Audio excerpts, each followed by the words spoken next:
साथीहरू, हेल्थ पोस्टमा अथवा बेसिक हेल्थ सर्भिस सेन्टर पिएससिसी हुनसक्छ, जहाँ चाहिँ तपाईँ हेल्थ असिस्टेन्ट अयब अनमी जो हुनुहुन्छ तपाईँहरू बसिरहनु भएको छ हेल्थ पोस्टमा। र एउटा बच्चा 5 वर्षभन्दा मुनिको बच्चा आयो भने त्यो बच्चामा निमोनिया भएको छ कि छैन कसरी डायग्नोसिस गर्न सकिन्छ होला, यहाँलाई थाहा छ साथीहरू?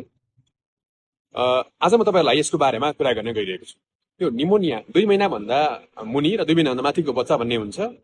अब तपाईँहरूले जेनरली भन्दाखेरि चाहिँ 2 महिनाभन्दा मुनिको बच्चामा हामीले पहिला पहिला चाहिँ निमोनिया भन्ने हुँदैन थियो, हेरिँदैन थियो। तर अहिले चाहिँ नयाँ सिबिआइएमएनसीआईको गाइडलाइन अनुसार 7 दिनभन्दा माथि 2 महिनाभन्दा मुनिको बच्चामा अरू सबै कुरा नर्मल छ, मात्रै रेस्पिरेसन रेट चाहिँ 60 वा सोभन्दा बढी छ भने त्यो बच्चालाई हामीले निमोनिया भएको भनेर भन्ने गरिन्छ।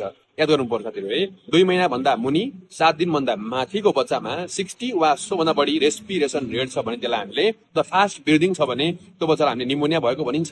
र यो निमोनियाको उपचार भनेको हामीले हेल्थ पोस्टमा एमोक्सिसिलिनको प्रयोग गरेर दिनको 2 पटक 7 दिनसम्म प्रयोग गरेर उपचार गर्न सकिन्छ।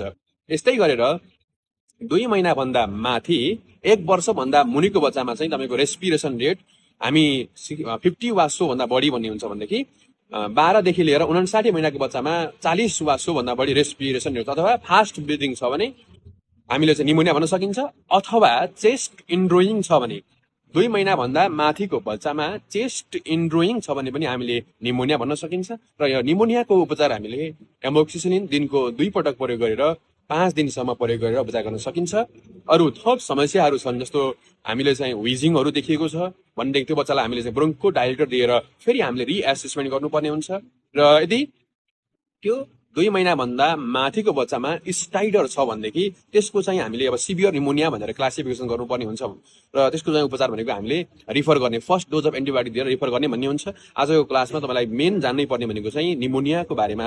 निमोनिया भनेको सिबिआइएमएनसी हुन्छ। निमोनिया भन्नको लागि चेस्ट इन्ड्रोइङ अथवा फास्ट ब्रिदिङ मध्येमा एउटा हुनु पर्यो र यसको ड्रग अफ चोइस भनेको चाहिँ एमोक्सिसिलिन हो। यो यतिको जानकारी गराएँ। थप जानकारीको लागि यो पेजलाई फलो गर्नुहोला। धन्यवाद।